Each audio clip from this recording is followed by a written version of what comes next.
Welcome back to All the Hip Hop, where we don't listen to no trap, no whack raps, just straight hip hop.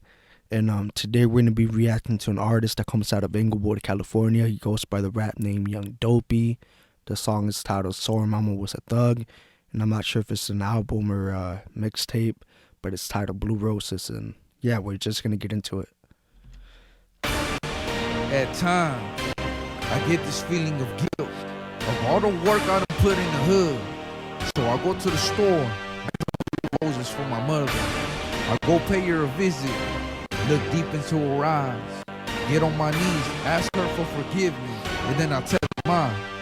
It wasn't growing up in Inglewood. You understand, I really tried doing good.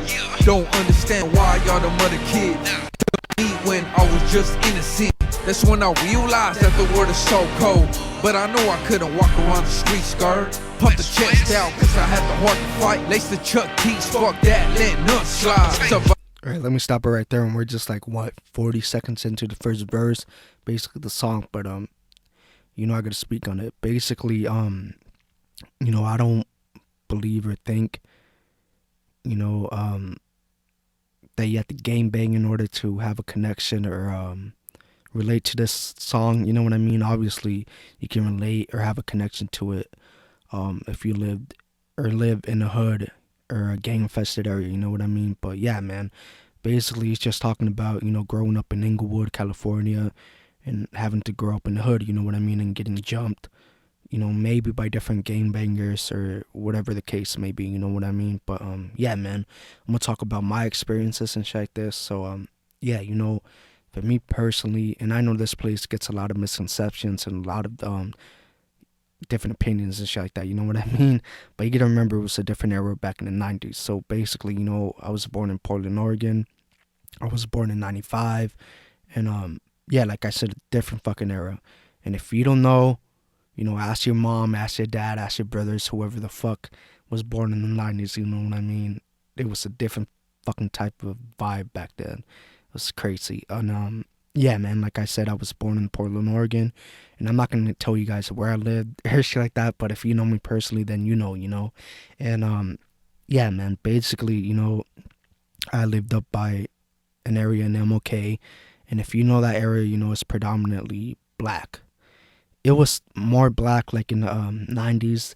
Now, I would say it's kind of diverse, but it's still more blacks than whites and Latinos and shit like that, and other races, you know what I mean? But, yeah, man, so keep that in mind. And I live by MLK, like I said, and around this little park. And if you know this little park, then it's just insane. It's called, well, I'm not going to tell you guys what it's called. I don't want you guys to end up, like stalking me or killing me, you know what I mean? But yeah, man, basically, this park had a lot of fucking violence back in the 90s, and it still does now till this day, but not so much as the 90s, you know what I mean? And yeah, man, it had a lot of fucking fiends, a lot of crackheads, a lot of homeless, and these motherfuckers are fucking insane. I never seen fucking crackheads like this, never. These motherfuckers done go up to your fucking porch, my dude, and just fucking sleep there, fucking get high on your fucking porch, and they don't give a fuck. You know what I mean? It's insane. And I'll probably like post like some pictures to show you guys how it looks now. You know what I mean? It's fucking sad. Yeah, man, it's just fucking sad. But yeah, it's just insane. It was a different era, like I said, but now in 2021, we still got a few activities, going on. Like, my house was shot up a few times last year in 2020, and I could get into that in like another video if you guys want. But yeah, man, it's insane. My house got shut up a few times, like I said. It's insane. But yeah, man, a different era, like I said, back in the 90s. It was crazy. Right now it's still crazy, not so much, but yeah, man. And I got a few stories to tell. Obviously I won't tell a lot of stories because I don't want to make this video long, you know what I mean? But basically, I'm going to just tell two stories that are pretty short, you know what I mean?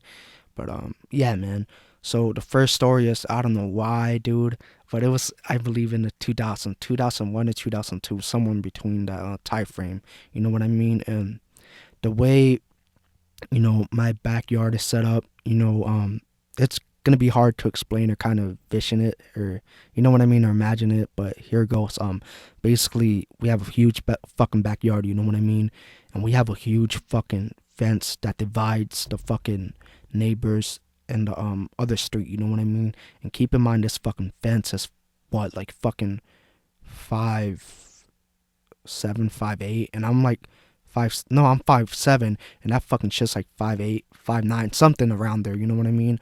It has concrete down below, and up it has like some barbed wire type of fence, something like that. And I'll probably post a little picture. I don't know. I probably will, but yeah. Just keep in mind, this fucking fence is fucking high as fuck, dude. Like, no dog, no one can get over that shit. You know what I mean? It has like concrete down below, and up it's just like barbed wire, whatever the fuck it is. You know what I mean? And those wire type of fences. You know what I mean? And yeah, man. I don't know why or how the fuck this motherfucker done did that. You know, but he was trying to dodge 5-0. You know what I mean? And obviously, keep in mind, you know, this like fence is the fence that separates, you know, the alleyway and the streets and the other houses and shit like that. So keep that in mind. And I don't know how this motherfucker done fucking jumped over that fucking shit. I don't know. He fucking climbed or whatever the fuck he did, but I don't know if he fucking I think he did get like cut up and shit like that by the fence, but keep that in mind. And also we had a fucking, it was like a German Shepherd mixed with a golden retriever, or a golden retriever mixed with something. I don't know. And I will like post a picture on it or insert a picture or whatever. But yeah, man, keep that in mind. You know, this motherfucker, we had a big, it wasn't big, but you know what I mean? I was pretty small, so I saw it pretty big. And basically, you know, our dog fucking got a hold of that motherfucker once he jumped through our side of the fucking fence. You know what I mean? He fucking got a hold of him good, but somehow, I don't know how, but he just fucking ended up escaping. You know what I mean? And he was pretty cut up from the fucking fence and all that shit. Plus the fucking dog bite and all that. So it was just insane, you know what I mean? But obviously he ended up like escaping, and 5-0 ran up in here, you know, trying to look in the houses. And we had like a little tent and sheds and like in the backyard, and they were all like trying to look in there. It was fucking insane, you know what I mean? And yeah, that's one story. And the other one is so I don't know if it's like this in different states or whatnot, but the way the houses are set up here, you know, the sidewalks, they're pretty close to the porch, so you got a lot of fucking what do you call it, foot traffic going in front of your house. Keep that in mind. And yeah, man, I don't know how the fuck that happened or why it happened, but you know, I believe this person was shot multiple times or stabbed multiple times by maybe rival gangs, or I don't know what the fuck it was, you know what I mean? But obviously I know this man was fucking injured. He was fucking bleeding everywhere, dude. And I remember they had to close the whole the fucking street, you know what I mean? This motherfucker fucking died, dude, in front of our fucking sidewalk. So the way it's set up, you know, the stairs, it's hard to explain, but we had the porch and the stairs coming down, and right where the stair is, like the bottom step, you know, we got the fucking sidewalk. And I don't know why the fuck they designed it like that, but it's just stupid, and that's just the way it is, you know what I mean? This motherfucker fucking died right there, like in our fucking front of our sidewalk, like facing our house. And that was fucking insane. And like I said, we had a lot of fucking 5-0, a lot of fucking ambulance, and they fucking shot the not shot, they closed the fucking the streets, you know what I mean? It's just insane, you know what I mean? And I do have a lot of different stories that I could tell in different videos, so comment down below if you want to hear them. They're pretty fucked up, but you know what I mean? It's entertaining. And yeah, I would like to hear your stories and your experiences, so comment down below and shit like that. Let's get back to the song.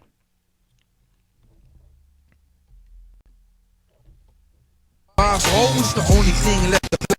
We was poor, my but never ashamed. Matter of fact, where we lived, I was very proud. Drinking Tropico orange juice, that was watered down.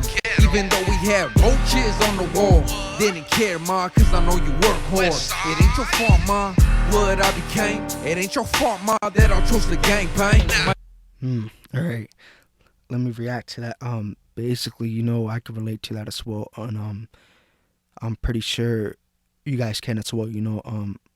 Unfortunately, you know, there's a lot of blacks and a lot of Latinos that go through the same similarities, you know what I mean, we go through the same thing, and it's sad, you know what I mean? But we struggle together and shit like that, you know what I mean? And basically, you know, for me and my experience, you know, my mom had 3 jobs. She had 3 9 to 5s, and I wouldn't see her at all, you know what I mean? So for me, my mom and the person that raised me and took care of me was my grandma, you know. So shout out to my moms. I know she worked hard a lot. Shout out to my grandma, you know. So shout out to moms and all the grandmas in the world, you know what I mean? But yeah, man, like I said, you know, a lot of fucking blacks and Latinos can probably relate to that, you know. Yeah, we just struggle the same struggles, you know what I mean? Or go through the same shit. But yeah, man, like I said, you know, my grandma raised me, and oh fuck, excuse me. But basically, yeah, my grandma raised me, and we weren't really poor. I would say, you know, we did have our days where we would struggle, but we weren't poor. You know what I mean? Obviously, you know, some days we didn't have food to eat. You know, obviously we would have some like what rice and beans for like the 5th or 6th time in the week. You know what I mean? And if you're Latino or Hispanic, you know about rice and beans. But you know, we're Salvadorian, so we call it casamiento. But basically, you know, that shit hits, but it hits to an extent. You know what I mean? You can have it like for a week or two, but you know, you kind of get boring of it. But you know, I never fucking complain. You know, I knew how hard my mother worked for that. You know what I mean?